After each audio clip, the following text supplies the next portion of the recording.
حفاظ کرام، شعراء اسلام، سامعین کرام، پردہ نشین خواتین اسلام، السلام علیکم ورحمۃ اللہ تعالی وبرکاتہ۔ وعلیکم السلام ورحمۃ اللہ وبرکاتہ۔ الحمدللہ الحمدللہ رب العالمین والعاقبۃ للمتقین والصلاة والسلام علی سید المرسلین وعلی آلہ واصحابہ اجمعین، اما بعد فاعوذ باللہ من الشیطان الرجیم، بسم اللہ الرحمن الرحیم، قل ان کنتم تحبون اللہ فاتبعونی یحببکم اللہ یغفر لکم ذنوبکم واللہ غفور رحیم۔ صدق اللہ العظیم و صدق رسولہ النبی الامین الکریم ونحن علی ذالک لمن الشاہدین والشاکرین والحمد للہ رب العالمین۔ حضرات، مجھ سے قبل کئی تقریریں اور نعت پاک مصطفیٰ کو آپ نے سنا، اور مجھ سے پہلے مفتی صاحب قبلہ نے نصیحت آمیز، بصیرت افروز تقریر آپ کی سماعتوں کی دہلیز پر رکھی۔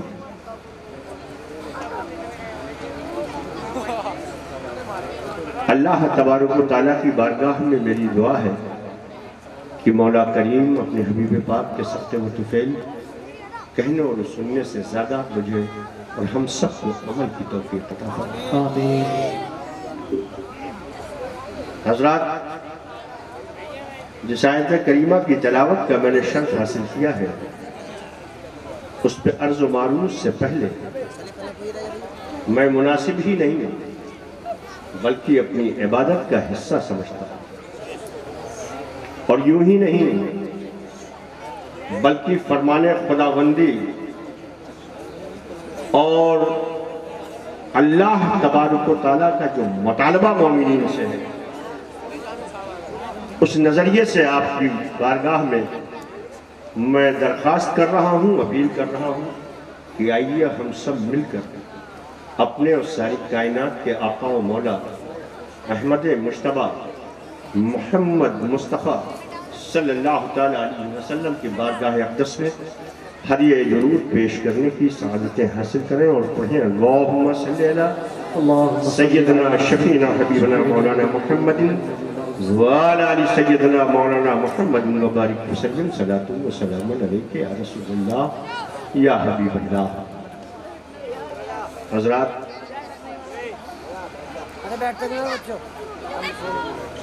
میں نے اس لیے یہ بات کہی ہے اور درود پڑھنے کا مطالبہ میں نے دوسرے انداز سے اس لیے کیا ہے، یہ رب کا مطالبہ ہے، ہم سب کا نہیں، یہ رب کا مطالبہ ہے، اور رب تبارک و تعالیٰ نے قرآن مقدس کے 22ویں پارے میں اعلان فرما دیا کہ اے ایمان والوں درود و سلام بھیجو۔ کیوں؟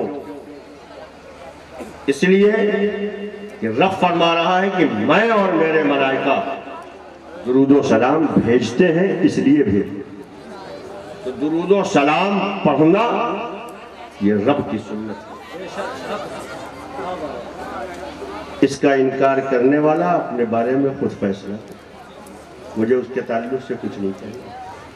اس لیے کہ قرآن مقدس کے فرمان اور رب کے کلام سے انکار کرنے والا میری جو ناقص عقل کہتی ہے اور کم علمی جو بتاتی ہے، اس زاویے سے اگر میں آپ کو بتاؤں کہ وہ مومن کیا، ایمان والا تو ہو ہی نہیں سکتا، مسلمان تو ہو ہی نہیں سکتا۔ اس لیے کہ قرآن مقدس کی بسم اللہ کی بے سے لے کے والناس کی سین تک یہ کلام الہی ہے، اس کا انکار کرنے والا ایمان والا ہو ہی نہیں سکتا، کسی ایک لفظ کا انکار کرنے والا۔ یہ تو قرآن مقدس کے 22ویں پارے میں پورا اعلان ہے اور مطالبہ ہے رب کا درود و سلام پڑھنے کا، اور ہم پڑھتے ہیں۔ یہ اللہ کا شکر ہے، احسان ہے اس پاک پروردگار کا کہ اللہ تبارک و تعالیٰ نے ہمیں انسان بنایا۔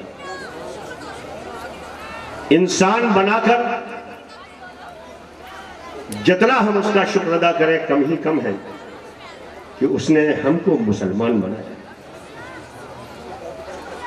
اور مسلمان بنانے کے بعد اس دور حاضر میں، اس پرفتن دور میں، اس پرفریب دور میں، جبکہ حالات ایسے ہیں کہ ہمارا ہم شکل،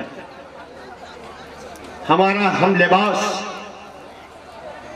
ہماری طرح قرآن پڑھنے والا ہمارے ہی لباس میں آ کر ہمیں بہکا رہا ہے اور ہمیں گمراہیت کے دلدل میں دھسا رہا ہے۔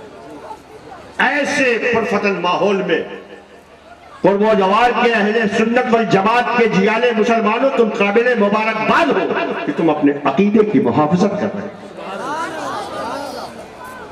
یہ بات اس لیے کہہ رہا ہوں کہ شاہ پور دسر، مجھے پورا نام اس کا یاد ہے، میں اس سے پہلے بھی یہاں حاضر ہو چکا ہوں، آیا ہوں، لیکن ایسے ہی لوگوں سے ملاقات کی غرض سے بہرکیف آج میں آپ سے پہلی مرتبہ آپ کے دیار محبت میں خطاب کرنے جا رہا ہوں۔ تو میرے عزیز، ہم نے درود پاک پڑھ کر اپنے قلب کو پاک و صاف و طاہر کر دیا، اپنی زبان کو اس لائق بنایا کہ ہم ذکر مصطفیٰ اور ذکر اللہ کر سکیں، اللہ کا ذکر کر سکیں۔ میرے عزیز، ایک بات میرے ذہن میں آئی ہے اور میں چاہتا ہوں کہ آپ سے بھی شیئر کروں اسے، اس لیے کہ آج کل شیئر کا زمانہ ہے، موبائل پہ اتنا شیئر ہو رہا ہے، اتنا شیئر ہو رہا ہے کہ میں شیئر کرنا ہی بھول گیا۔ میں شیئر کرتا ہی نہیں، صرف دیکھتا ہوں کہ ہو کیا رہا۔ میرے عزیز، تو میں آپ سے شیئر کروں کہ یہ بتاؤ کون ایسا بندہ مومن ہے جو مدینہ کی وادیوں کا طواف نہیں کرنا چاہتا ہے؟ کوئی؟ سب کی تمنا ہے، اور میری دعا ہے کہ مولا کریم اس سرکار دو عالم کانفرنس کے صدقے و طفیل ہر بندہ مومن کو اپنے گھر کی اور اپنے محبوب کے گھر کی زیارت کرے۔ آمین، اللہم آمین۔ میرے عزیز، جسائے کریمہ کی تلاوت کا میں نے شرف حاصل کیا ہے۔ رب تبارک و تعالیٰ ارشاد فرما رہا اور اپنے محبوب سے کہلوا رہا، اپنے محبوب سے کہلوا رہا ہے۔ اس سلسلے میں صرف ایک ہلکی سی بات میں کہہ کے آگے بڑھنا چاہتا ہوں کہ جو لفظ قل ہے، اس کا معنی جو ہے وہ صرف کہہ دو، لغوی معنی جو ہے یہ کہہ دو ہے، لیکن قربان جاؤ امام عشق و محبت، سبحان اللہ، سبحان اللہ، قربان جاؤ امام اہل سنت پر، قربان جاؤ اس ٹوٹی ہوئی چٹائی پر بیٹھ کر کنز ایمان کا ترجمہ کرنے والے پر، قرآن کا ترجمہ کرنے والے پر، کنز ایمان ہم تک پہنچانے والے پر۔ سبحان اللہ، سبحان اللہ۔ ہمارا مزاج بدل لیا۔ ایک بات بتاؤ، کوئی چھوٹا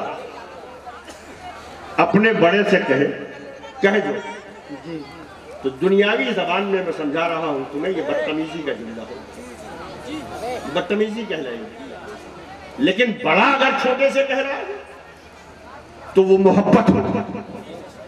تو میرا رب اپنے محبوب سے اتنا والہانہ محبت کرتا ہے کہ وہ اپنے محبوب سے کہہ رہا ہے کہہ دو، لیکن امام عشق و محبت نے غلاموں کو یہ سبق دیا، یہ میرے اے جانشانوں، اے مصطفیٰ جان رحمت کے چاہنے والوں، اے ان کے اوپر اپنی جان قربان کرنے والوں، تمہیں یہ شیوا نہیں دیتا، یہ رب کہے کہ کہہ دو، لیکن تمہیں جب کہنا ہوگا تو تم یہ کہو کہ اے محبوب آپ فرما دیجیے۔ سبحان اللہ، سبحان اللہ، نعرہ تکبیر، نعرہ رسالت، سید مسعود ظفر صاحب قبلہ، سرکار دو عالم کانفرنس، سبحان اللہ، سبحان اللہ۔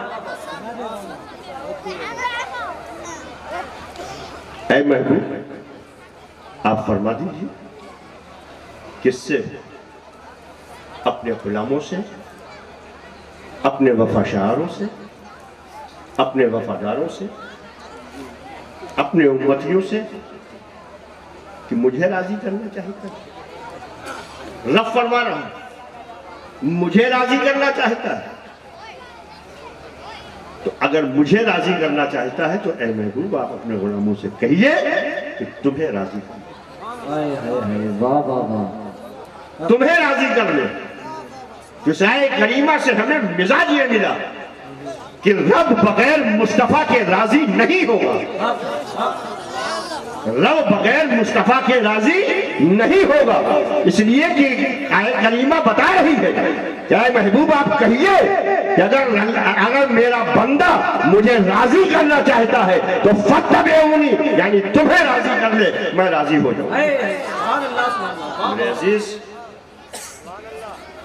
یہ مزاج ہمیں بریلی کی سرزمین سے اسی لیے ملا اور یہی وجہ ہے کہ اعلیٰ حضرت عظیم البرکت امام احمد رضا خان فاضل بریلوی علیہ الرضوان نے کہا کہ واہ کیا جود و کرم ہے، واہ کیا جود و کرم ہے، شہر بتہا تیرا نہیں سنتا ہی نہیں مانگنے والا تیرا. سبحان اللہ سبحان اللہ. میں تو مالک ہی کہوں گا کہ ہو مالک کے حبیب، یعنی محبوب و محب میں نہیں میرا تیرا. سبحان اللہ سبحان اللہ. زندہ باد. فرش والے تیری شوقت تو علو کیا جانے. فرش والے تیری شوقت کا علو کیا جانے. خسروا عرش پہ اڑتا ہے سبحان اللہ سبحان اللہ. زندہ باد. اتفاق دیکھیے، اتفاق ہے یہ پہلا اتفاق میرے ساتھ تو ہے، یہ کہ مجھے جو ہے خاتم الخطبہ میں شمار کیا جاتا ہے. دعا کے بعد مجھے فرصت ملتی ہے، لیکن آج میں شکریہ ادا کرتا ہوں نقیب اجلاس کا بھی اور اراکین کمیٹی کا بھی کہ 11ویں والے کو 11 بجے بیٹھا دیا. کیا بات. 11ویں کے مہینے میں 11ویں والے کو 11 بجے کا وقت اور 12ویں والا تمہیں 12 والے تک پہنچا دے گا. 1 تک پہنچائیں گے ابو الحقانی صاحب. یہ میری ذمہ داری ہے. میں تمہیں غوث پاک کی بارگاہ سے ہوتا ہوا رسول پاک کی بارگاہ تک پہنچا دوں. بقیہ انشاءاللہ العزیز مجھے اتنا یقین ہے کہ سرکار دو عالم کانفرنس میں آنے والوں، اس کا انعقاد کرنے والوں، اس میں حصہ لینے والوں، تمہارے عقیدے میں کوئی شک نہیں.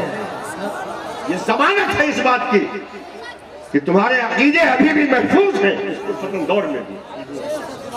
میرے عزیز 1 تک تم پہنچ جاؤ گے، لیکن ابو الحسن حقانی صاحب، محمد حسین ابو الحقانی صاحب جو ہمارے بہرحال شریف سے تشریف لائے ہوئے ہیں وہ موجود ہیں. انشاءاللہ العزیز ان کی تقریر بھی آپ سماعت فرمائیں. تو میں یہ عرض کر رہا تھا کہ میں تو مالک ہی کہوں گا کہ ہو مالک کے حبیب، یعنی محبوب و محب میں نہیں لے گئے. امام عشق و محبت جب اپنے غوث کی بارگاہ میں اپنا معروضہ پیش کرتے ہیں تو جانتے ہو کیا کہتے ہیں؟ جانتے ہو کیا کہتے ہیں کہ تیری سرکار میں لاتا ہے رضا اس کو شفیع. تیری سرکار میں لاتا ہے رضا اس کو شفیع، جو میرا غوث ہے اور لاڈلا بیٹا تیرا. سبحان اللہ سبحان اللہ. نعرہ تکبیر، نعرہ رسالت، نعرہ غوثیت، نعرہ غوثیت، اولاد غوث اعظم. سبحان اللہ سبحان اللہ. عزیزان گرامی، میں تھوڑی دیر کے لیے ذرا سا امام عشق و محبت کی حیات طیبہ پہ تھوڑی دیر صرف 5 منٹ. غوث کی بارگاہ میں اس طرح سے نظران عقیدت، اور جب اہل بیت اطہار کے بچوں کی طرف نگاہ کیا تو امام عشق و محبت خاموش نہ رہے بلکہ بول اٹھے اور فرمایا کہ تیری نسل پاک میں ہے بچہ بچہ نور دا، اور تو ہے عین نور، تیرا سب گھر. سبحان اللہ. زندہ باد. اللہ یا رسول اللہ زندہ زندہ مرحبا سبحان اللہ. اور جب آقاؤں کی بارگاہ میں اور خراج عقیدت پیش کیا تو جانتے ہو کیا کہتے ہیں؟ امام عشق و محبت فرماتے ہیں کہ کیسے آقاؤں کا بندہ ہوں رضا، کیسے آقاؤں کا بندہ ہوں رضا، بول بالے میری سرکاروں. سبحان اللہ سبحان اللہ. بابا عزیزان گرامی، تو یہ تو رہا منظوم نذرانے عقیدت. چونکہ ہم لوگ مقرر ہیں اس لیے نثر میں بھی ہمیں سنانا ہے. یہ تو امام عشق و محبت کی بارگاہ سے فیضیاب ہوتا ہوا اپنا قافلہ میں آگے رواں دواں کر رہا ہوں. تو رب تبارک و تعالیٰ نے ارشاد فرمایا کہ اے محبوب، یہ ہم کہہ رہے ہیں، رب تو کہہ رہا کہہ دو، لیکن امام عشق و محبت نے ہمارا طریقہ بتایا، ہمیں قرینہ بتایا، سلیقہ بتایا، سلیقہ سکھایا اور بتایا کہ اے محبوب آپ کہتے ہیں، آپ فرمائیے. تو مزاج یہ ملا کہ بغیر مصطفیٰ کے راضی کیے ہوئے رب راضی نہیں ہوگا. اور اسی لیے کہ شاعر نے کہا کہ محمد سے وفا تو نے جو ہم تیرے ہیں، یہ جہاں چیز کیا ہے لوہو کرم. سبحان اللہ سبحان اللہ. عزیزان گرامی، تو مصطفیٰ کے بغیر رب راضی نہیں ہوگا. اب مصطفیٰ کو راضی کرنا ہے. کس کو راضی کرنا ہے؟ مصطفیٰ کو راضی کرنا ہے. ایک بات بتاؤ، اب میں دنیاوی مثال سے تھوڑا سا سمجھا دیتا ہوں تو تمہاری اپنے آپ سمجھ میں آ جائے گی کہ ہمارا آقا راضی کیسے ہے. یہ بتاؤ، دنیا میں ابھی حضرت نے فرمایا کہ ویسے ہونا تو یہ چاہیے کہ 3 دن سے زیادہ کوئی مومن ایک دوسرے مومن سے ناراض نہ رہے، اور اگر ایسا ہے تو تیسرا مومن ان دونوں مومنوں کے بیچ صلح کرا دے. یہ عبادت ہے اور اس کا ثواب بھی آپ نے سماعت فرمایا. میرے عزیز، جبکہ ایسا ہے نہیں، حالات بہت نامطابق ہیں، حالات میں سب کی نظر ہے، لیکن اس کے باوجود حالات ہمارے یہ ہیں آج کے دور حاضر میں کہ نکالی سینکڑوں نے ہم کو بکھیرنے کے لیے. جانتے ہو حالات پیدا کیسے کی؟ ہمیں بکھیرنے کے لیے تمام کوششیں جاری ہیں. ہمیں اسلام کے پرچم کو سرنگو کرنے کے لیے تمام کاوشیں کوششیں ہو رہی ہیں. آپ کی نظر میں اس میں مجھے کوئی تقریر نہیں ہے. مجھے صرف اتنا بتانا آپ کو مقصود ہے کہ یہ لوگ جو یہ سمجھ رہے ہیں کہ ہماری نئے دن ایک نئی سازش سے اسلام کا پرچم سرنگو ہو جائے گا، تو ان تک پیغام پہنچانا چاہیے. نکالی سینکڑوں نے ہے کہ پانی کچھ تو کرو. سیلفی ہے، قادیانی ہے، فلانے ہے، دھماکے ہے، یہ ہے، وہ ہے، تمام نکلتے چلے جا رہے ہیں. اہل حدیث، اہل قرآن. میرے عزیز، اسی پس منظر میں یہ بات کہہ رہا ہوں کہ نکالی سینکڑوں نے ہے کہ پانی کچھ تو کم ہوگا، مگر پھر بھی میرے دریا کی طغیانی نہیں جائے. گرے ہیں اس طرح 32 دانتوں میں زبا جیسے، گرے ہیں اس طرح 32 دانتوں میں زبا جیسے، مگر مومن سے پھر بھی بوئے عثمانی نہیں جائے. سبحان اللہ سبحان اللہ. گرامی، تو میں مثال سے سمجھا رہا ہوں. اکثر و بیشتر آپ مقدمات میں ملوث رہتے ہیں، پیروی کے لیے جاتے ہیں، کبھی ایس پی صاحب کے پاس، کبھی ڈی ایم صاحب کے پاس، کبھی کسی کے پاس. ایک چیز سے بتائیے، آپ کرتے کیا ہیں؟ ہر آدمی 2 چیزیں تلاش کرتا ہے. ایک، جس کے پاس وہ جا رہا ہے اس کی پسند تلاش کرتا ہے، پسند معلوم کرتا ہے کہ اس کو پسند کیا ہے، تاکہ اسی حساب کا وہ تحفہ لے کے جائے. اور اس کی پسند کا تحفہ جب جائے گا تو ظاہر سی بات ہے کہ وہ خوش ہوگا. میرے عزیز، اور دوسری چیز دوسری چیز جو تلاش کرتا ہے وہ یہ تلاش کرتا ہے کہ جس ادھیکاری کے پاس میں جا رہا ہوں اس کے قریب کون ہے، اس کے قریب کون ہے، تاکہ پردھان جی اگر قریب ہیں تو پردھان جی سے، ودھائک جی اگر قریب ہے تو ودھائک جی سے، سانسد جی قریب ہیں تو ان سے، ضلع پنچایت سدس قریب ہے تو ان سے کسی نہ کسی سے وہ سفارش ڈلوا لیں تاکہ اس کا کام آسانی سے ہو جائے۔ یہ دو چیزیں آپ تلاش کر رہے ہیں، دنیاوی کام کو پائے تکمیل تک پہنچانے کے لیے بلا تمثیل عرض کرنا ہو مگر محبوب آقا کو راضی کرنا ہے، مصطفیٰ کو راضی کرنا ہے، مصطفیٰ کو خوش کرنا ہے، ان کی خوشنودی حاصل کرنا ہے، اس لیے کہ رب ان کے بغیر راضی نہیں ہو۔ تو جب ان کو راضی کرنا ہے تو میرے عزیز، میرے مومن بھائیوں، مجھے بتاؤ کہ مصطفیٰ کی راضی کرنے کے لیے یہ دو چیزیں آپ استعمال نہیں کر سکتے۔ ارے میرے عزیز، پسند پتہ کر لو، معلوم کر لو کہ مصطفیٰ کی پسند کیا ہے، پتہ کر لو کہ مصطفیٰ کے قریب کون ہے۔ دونوں چیزوں کا پتہ آپ کو ہے، لیکن میں ایک بات عرض کرنا چاہتا ہوں، ہر گھر میں کوئی گھر ایسا باقی نہیں ہے جس گھر میں ایک آئینہ نہیں ہے۔ کیوں؟ اپنی خوبصورتی دیکھنے کے لیے، اپنے آپ کو زیبدن کرنے کے لیے، اپنے ریش مبارک کو اپنا اس کو سنوارنے اور سجانے کے لیے ہر گھر میں ہے۔ لیکن اگر اس آئینے پہ میں ایک پردہ ڈال دوں تو کیا تمہیں اپنی شکل دکھے گی؟ دکھے گی؟ نہیں دکھے گی۔ بلا تمثیل عرض کرنا ہو، تمہارے عقیدے میں کوئی کمی نہیں، تمہارے ایمان میں کوئی کمی نہیں، تم صراط مستقیم پر ہو، تم عشق رسول میں ڈوبے ہوئے ہو، لیکن غفلت کا پردہ، حق ہے، غفلت کا ایک ایسا